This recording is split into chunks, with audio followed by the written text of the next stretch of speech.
man. Detroit versus everybody, man. Detroit, we rep the hardest, man. We gain the hardest. You know what it is, man. Detroit, CJ, holla at your boy when we get home. All right, man. Let's talk about Errol Spence. He talked about ducking boots. He talked about a potential Canelo fight, and then in that Brian Custer interview, he talked about he did. You go check it out. He did the Last Stand podcast on he did it on Showtime. So I don't know if Brian Custer ended up putting that on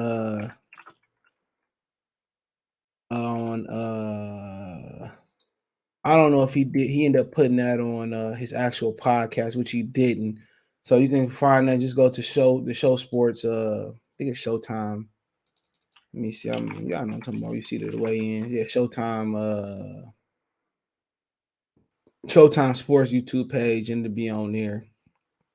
So they end up doing the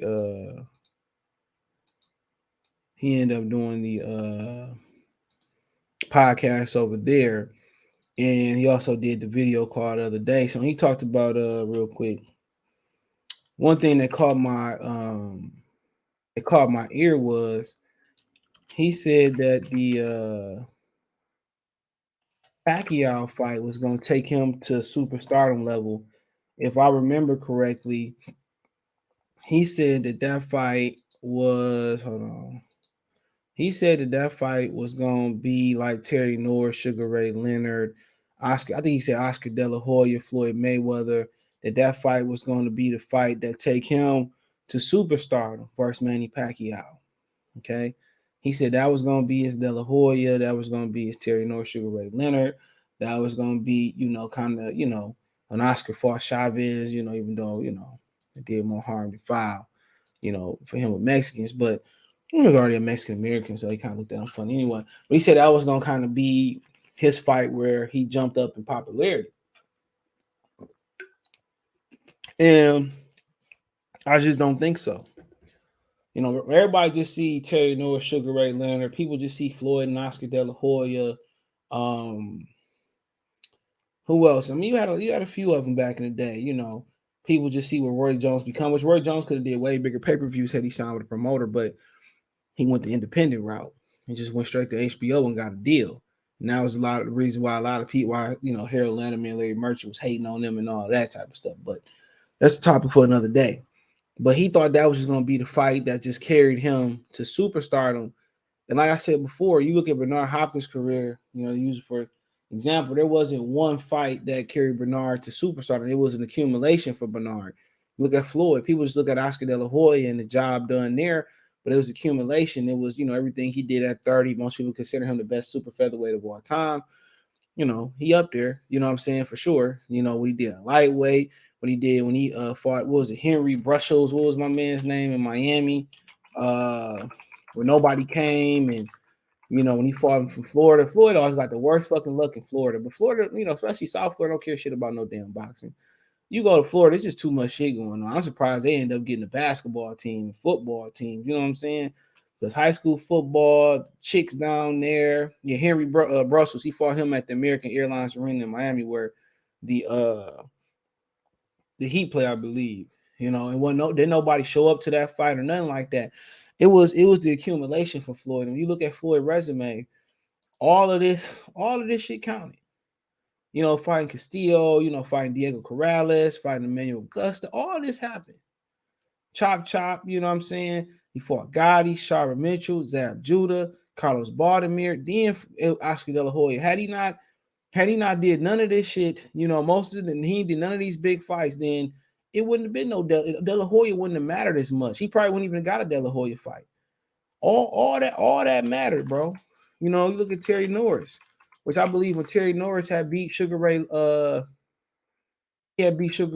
I think they was hoping for Sugar Ray Leonard to beat him and fight Oscar De La Hoya, if my memory serves me correctly. See if we can find this stuff here. So he fought Sugar Ray right here, right? That was 91. So, my bad, it was the Camacho fight. That was happening at, Sugar Ray Leonard beat Hector Camacho to fight Oscar De La Hoya. But, all this shit down here, fight Mugabe, who was a fucking animal, bro. You know what I'm saying? John the Beast Mugabe, bro. Him and Marvin Hagler got one of the best fights you want to watch and see. You know, for real. He fought into the late 90s too.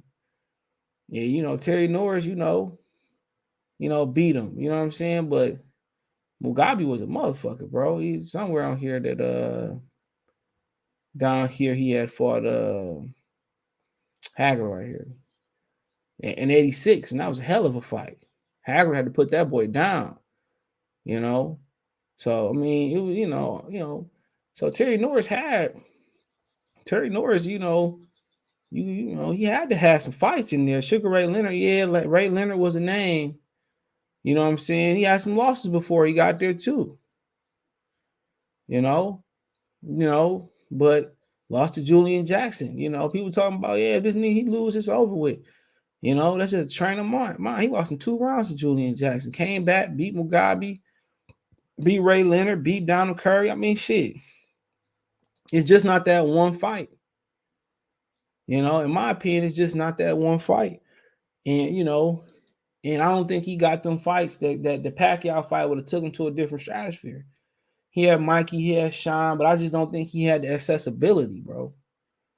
He wasn't accessible. He should have been fighting on free TV like Wilder. Then the Pacquiao fight probably would have took him there. All his main fights was on a limited network, including Showtime. Outside of Linder Bundu fighting on NBC, everything else was limited mostly by Showtime and pay-per-view. So he didn't have accessibility. I don't think that fight. I think he could have hurt or not. If he was gonna get a knockout, it might have been that night versus Pacquiao. But I heard a little rumor that he may be coming back. But hey, if he lose that election, which he getting smashed in the polls right now, but like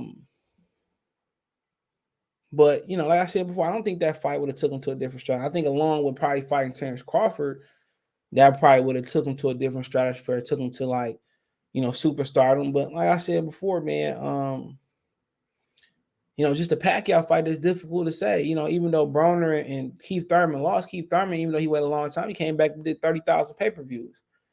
Pacquiao came back, and a long time later. So the buzz between Pacquiao and Thurman, which they should have got back in the ring no later than 8 months later, that shit was gone after that year and whatever, to almost 2 years out the ring. That buzz was gone. But it's definitely that they would have had a higher buzz than Ugas Fight Week. But I do think that it's different now. A lot of these dudes fighting on closed networks. And maybe it would have took them to that super, but I just don't see. It's hard to do $800, $1 million pay-per-views now. But he said that was going to be the fight that take him to a different show. Definitely would have took him in a different bump. Definitely would have bumped him up higher. Probably wouldn't have been no comparison between him and Bud at that point. Definitely would have bumped him up higher. But you know how it go. But I don't think he would have took him to, it would have took him to another level. But the superstardom like De La Hoya and Floyd, man, I don't think so. I don't think he would have took him there. But hey, that's just my humble opinion. I definitely could be wrong, but that's hard to do, man. You gotta have these dudes fight on free TV. But let's carry on. I don't know what's going on here. Hold on. Let's carry on. There we go. So let's move on. So we know that Boots Ennis, if he wins, he's going to be your mandatory for the IBF. Is that a fight that you would take and deal with? Because there is a lot of people who feel that this guy is uber talented. He definitely is. He definitely is talented, and right now I'm not looking at him because I don't have nothing really to gain. Who just has the build and Terrence Crawford has the build, so those are the big, huge fights for me. He's an amazing talent. This guy is, hopefully gonna be on top soon, and he has the eye. Yeah. He's just like me when coming up. So he's super talented, super skilled, and I wish him the best in the future. So you heard him, but it wasn't none of that when Yellow Beezy and Yilly the Kid was making bets about Jaron Ennis and Spence fighting down the line. It was all out whoop him, this, that, and the third. He said Spence being asked, it was shot to Earth, if he will fight Boots via the IBF mandatory. He says he has nothing to gain from fighting Boots. Then he looking at guys with the belt like Ugas and Bud, wishes Boots well, and of course he is. Of course he is. He been beyond, man. Now, he been beyond, taking risks. That shit been out the window. He been beyond taking risks. Been telling y'all that. He been beyond taking risks. He at that point where he right, there's nothing to gain. But everybody want to throw Jaron Ennis on Terrence Crawford. But at the end of the day, what we do know is that Jaron Ennis got to deal with Showtime. He affiliated with PBC. So I mean that's what we do know. We do know Errol Spence's next fight is on Showtime, and Showtime outbid Fox for the fight. What we do know is, if you don't fight Undisputed, why wouldn't you defend versus Jaron Ennis? Now he said, now you want to say Crawford name to get away from Jaron Boots Ennis. Hilarious, right? Like I said, when he was on the phone with Gilly the Kid and Yella Beezy, and he was making bets for the fight, man, Errol Spence knew he had no intentions on fighting Jaron Ennis. Even in the past, said, maybe. You know what I'm saying? And, so like I said before, but he right. He ain't got nothing to gain. Boots' fight is Virgil Ortiz. Boots is supposed to call out Crawford and Ennis and stuff, but his fight is Virgil Ortiz, Conor Benn, you know what I'm saying, Josh Taylor. If Regis of Progress ever move up, them is his type of fights. Them his fights. But like I said before, Jaron Boots Ennis know that he was already told that he gonna probably, whatever belt he gonna get, more likely it's the IBF, and he been fighting he fighting the title eliminator. He's fighting the title eliminator versus Custio Clayton May 14th on the co-feature Jamil Charlo and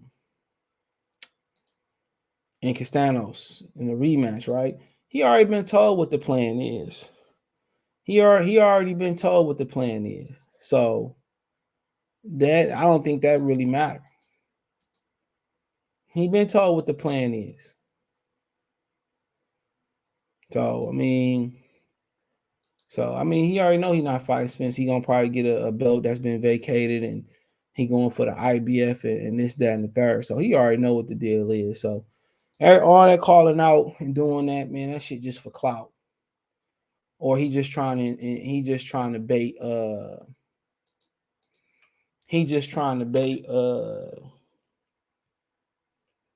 Errol to fight him. And Errol not gonna do that. If he not gonna do that.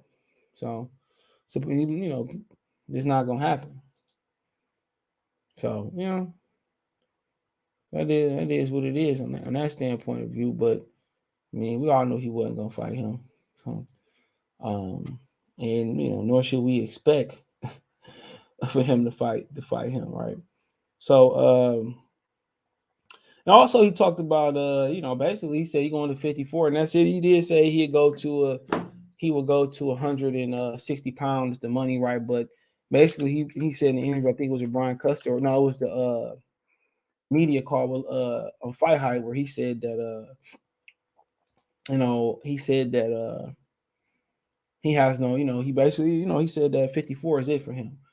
But he did say if the money right for another fight that he'll jump up to 60. So he's basically saying that he looked to end his career. He looked to end his career in the next 3 or 4 years. He said he should look to end his career in the next 3 or 4 years.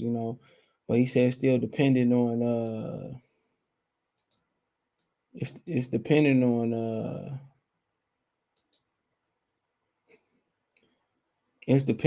on rather how his body feel and stuff. So but he spoke on fighting Canelo. He said that if the Canelo fight happened, it happened. He said he really ain't chasing it right now, but I do know it was leaked out that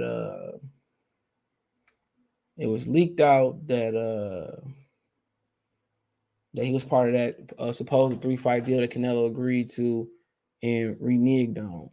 Okay. You know, it was what was it? Caleb Plant, Benavidez, Errol Spence. So that's what he did say. Yeah, but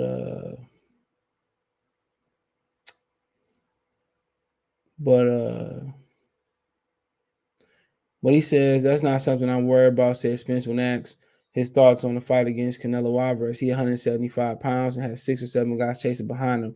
I'm not really worried about that fight. If it happens, it happens. You know, so he basically said, you know, I remember he said, I think it might have been the Canelo Caleb Plant weekend. And he called him in the casino and he asked him about fighting Canelo Alvarez and said, was he still interested? And he said, nah, he wasn't interested no more. Canelo did go up too high. Canelo not really coming back down to 60. He already said it. So we got to at least jump up to 168 pounds to fight Canelo. But if you do get past, you know, Ugas, Terrence Crawford, and somebody else, you know, then that's interesting. You know what I'm saying? You get a belt at 54. That's real interesting. People are going to be clamoring for that. So that is what it is. Let me know what you girls and guys think. Thumbs up the video, share the video, subscribe to the channel, subscribe button, the bell icon button. Hit all notifications, increase your chance to get notifications. We go live, drop a video. Hit the link in the description. You can find me on Twitch, Twitter, Instagram, Spotify, Anchor, also Venmo, PayPal, Cash App. If you want to donate, if you want to financially donate, now hit the link, Cash App, $ CJ Good 313, Venmo, CJ Good 313. Both of them roll at the bottom of the screen. PayPal link in the description, the link tree. Appreciate the love and support. Let me know what you think in the comment section.